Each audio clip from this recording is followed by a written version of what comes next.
যত চাই ভুলে যেতে মন চায় এভাবে একটু চলে আসছে রাস্তা মাঝে। সরি, পানি দিব? ভয় পাননি তো? হ্যালো, এই যে আসো। দাঁড়, তৈরি হয়ে নাই। আমি কিছু করতে পারবো না। তোমরা কি ভাবছো? তোমরা আমাকে যখন যেটা বলবো আমি সেটাই শুনবো? একজনকে ধরে নিয়ে আসছো আমাকে বিয়ে দেওয়ার জন্য? আমি তো রাজি না। আমার মতামত তো তোমরা একবারও নাও নাই। কি ভাবছো আমি কিছু বুঝি না? আমার বাবার দেওয়া সম্পত্তি সবকিছু নেওয়ার জন্য তোমরা করতেছো তো না? কি বললি তুই? তোর এত বড় সাহস? তুই কলম লেখাপড়া করেছিস, এই জন্য নিজেকে কি ভাবিস? হ্যাঁ শোন, তুই মনে করিস না তোকে আমরা ভয় পাই। তোর চাচা কাছে কাচি রাখতে ফোন না করে শাড়িটা পরে তৈরি হয়ে নে। আর যদি তৈরি না হোস, কিভাবে তৈরি করতে হয় সেটা খুব ভালো করে জানা আছে। ধর। ও গড, আবার এই মেয়ে। এই যে ওরা আমাকে এই যে হ্যালো, উনি আপনার কি বলুন? খুব জরুরি কিছু বিষয়ে আলোচনা করার দরকার ছিল। জি বলুন। ওনার হার্টে কি কোনো প্রবলেম আছে? আমাকে পুরো বলবেন, মানে বুঝতে পারলাম অনেক। না, উনি তো অনেকদিন ধরে অসুস্থ, এটা আপনি জানেন তো? জি, ওকে এখন টেক কেয়ার করতে হবে। কালকে সকালে ফাইনাল রিপোর্ট আসলে আমি প্রেসক্রিপশন করবো। কি অবস্থা, অনেক কেমন লাগছে এখন? আমাকে কেন হেল্প করতে পেলাম? আমাকে মরে যেতে দিলেন না। মরার কথা কেন বলছেন? এভাবে বেঁচে থাকার চাইতে মরে যাওয়াটা অনেক ইজি। দেখেন, আমি আসলে জানি না আপনার কি হয়েছে, কিন্তু একটা কথা বলবো, মরে গেলেই যে সব প্রবলেম সলভ হয়ে যাবে ধারণাটা কিন্তু ভুল। আমার মনে হয় কেউ যদি বেঁচে থেকে নিজের প্রবলেমগুলোকে ফেস করে, প্রবলেমগুলোর সম্মুখীন হয়, এটাই কিন্তু জীবনের সার্থকতা। আর এছাড়া তো ভাবুন, আপনার ফ্যামিলি আছে, তাদের দিকটাও তো একটু ভাবতে হবে নাকি?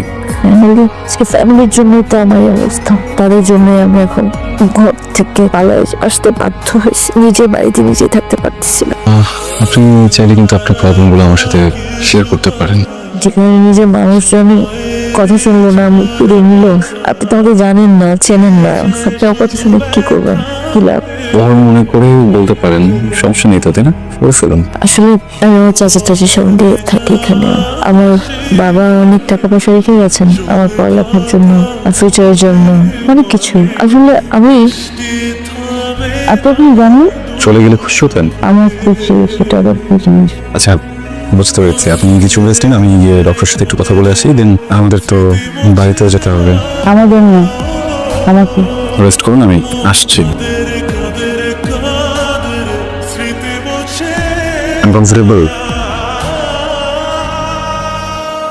It's alright.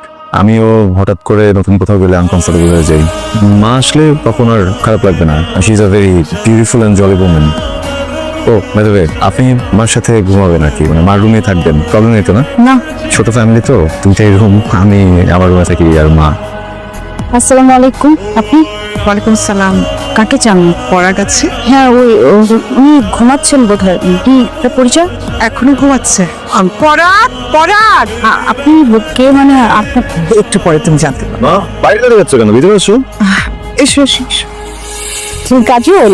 সরি, আমি আরে এত সরি বলতে হবে না। আজকে থেকে এটা তোমার বাসা, ঠিক আছে? ঠিক।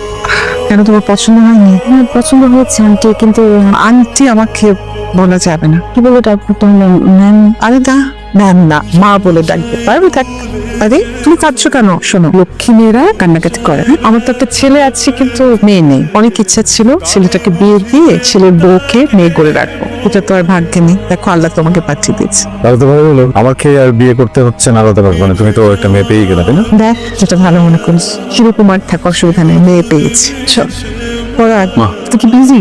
না, বলো। তুই কি আমার জন্য একটা কাজ করবি? কাজল না বাসায় থাকতে থাকতে খুব বোর হয়ে গেছে বাবা, ওকে একটু বাড়ি থেকে ঘুরে নিয়ে আয়, মনটা ভালো হবে। তুই কি যাবি? Sure. চলেন। কি হলো, যাবেন না? ও, আমি চিনতে পারিনি না আসলে। এভাবে বের হয়েছে, কেউ যদি দেখে ফেলে ঝামেলা হয়ে যাবে। আমাকে একটা জায়গায় নিয়ে যেতে পারবেন? আমার বাবা মার সাথে দেখা করতে যাবো। অ্যাড্রেস? আসলে কবরস্থান।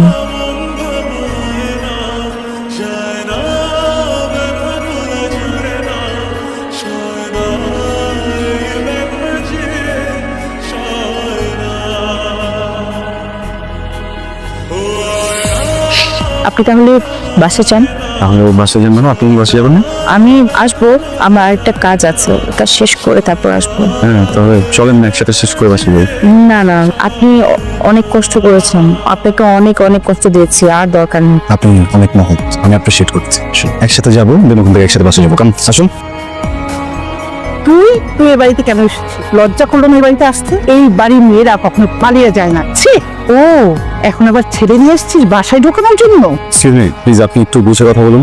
এই ছেলে, আমাদের ফ্যামিলির মধ্যে কথা বলছো আর তুই এখনো দাঁড়িয়ে আছিস কেন? যা, তুমি যা। চাচি, আমি থাকতে আসেন, এই বাড়িটা আমার, আমার বাবা আমার নামে এই বাড়িটা লিখে গেছে। তোমরা এখানে আছো সেটার একমাত্র কারণ হলো তোমরা আমার পরিবার। পরিবারের কাজকর্ম, পরিবারের ব্যবহার যদি এরকম হয়, সেই পরিবারকে 1 মিনিটের মধ্যে বাড়ি ছাড়া করতে কিন্তু আমার সময় লাগবে। অনেক অনেক কথা শুনেছি তোমার, অনেক কিছু সহ্য করেছি। আমি কথাবার্তা যা বলবা সাবধান বলবা। আমি আমার কিছু জিনিস নিতে আসছি, সরো। কি ব্যাপার, এত রাতে জেগে আছেন? আপনি তো এত রাত জাগেন না, ঘুমিয়ে পড়েন তাড়াতাড়ি। একটা গল্প শুনবেন? আমার গল্প। আমি একজন মানুষকে খুব ভালোবাসি। তাকে প্রথম দেখেছিলাম বাস স্ট্যান্ডে, বোরখা পরা একটা মেয়ে বাসের জন্য অপেক্ষা করছে। আসলে আমি তাকে পুরোপুরি ভাবে দেখিনি, জাস্ট চোখ দুটো দেখা যাচ্ছিল। অসম্ভব সুন্দর, মায়াবী, আরাম। আমি এরপর থেকে ওই মেয়েটাকে ফলো করা শুরু করি, কিন্তু কখনো সামনাসামনি গিয়ে কথা বলিনি। মনে হচ্ছিল এমন একজন মানুষকে আমি গিয়ে যদি আমার ভালো লাগে কথা বলি, ওনার ভালো নাও লাগতো, তাই দূর থেকে দেখতাম। একটা মজার বিষয় কি জানেন? যতবারই নিজের ইচ্ছাকে পাত্তা দিতে গিয়ে এক কদম তার দিকে আগানোর চেষ্টা করেছি, ততবারই আমি মানুষটা কেন যেন গায়েব হয়ে যেতাম। আর বাস্তব জীবনে আর আমার স্বপ্নেও হঠাৎ করে একদিন ওই মানুষটা বোরখা ছাড়াই আমার সামনে চলে এসেছে। ভাগ্যের পরিহাস দেখেন, শুধু চোখ দেখে যে মানুষটাকে এত ভালোবেসে ফেলেছি, শুধু চেহারা দেখে মানুষটাকে আমি চিনতে পারি না। আর এখন ওই মানুষটার সাথে এমন একটা সম্পর্ক আমার চাইলেও তাকে অনেক কিছু বলা সম্ভব না, কোনোভাবেই সম্ভব না। আপনি হয়তো ভাবছেন আপনি কিসব কথা কেন বলছিলেন? কারণ আছে। কোন মানুষকে আপনি চেনেন, আপনার পরিচিত, খুব আপন।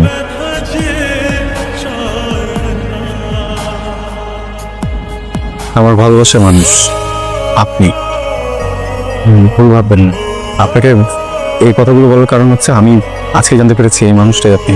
আপনার কাছে আমার কোনো চাওয়া পাওয়া নেই, বা এতদিন আমি আপনার জন্য যা যা করেছি কোনোটাই জেনে করিনি, ওটা কাকতালীয় ভাবে করেছি। আর এর বিনিময়ে আমি আপনার কাছে কিছু চাইও না।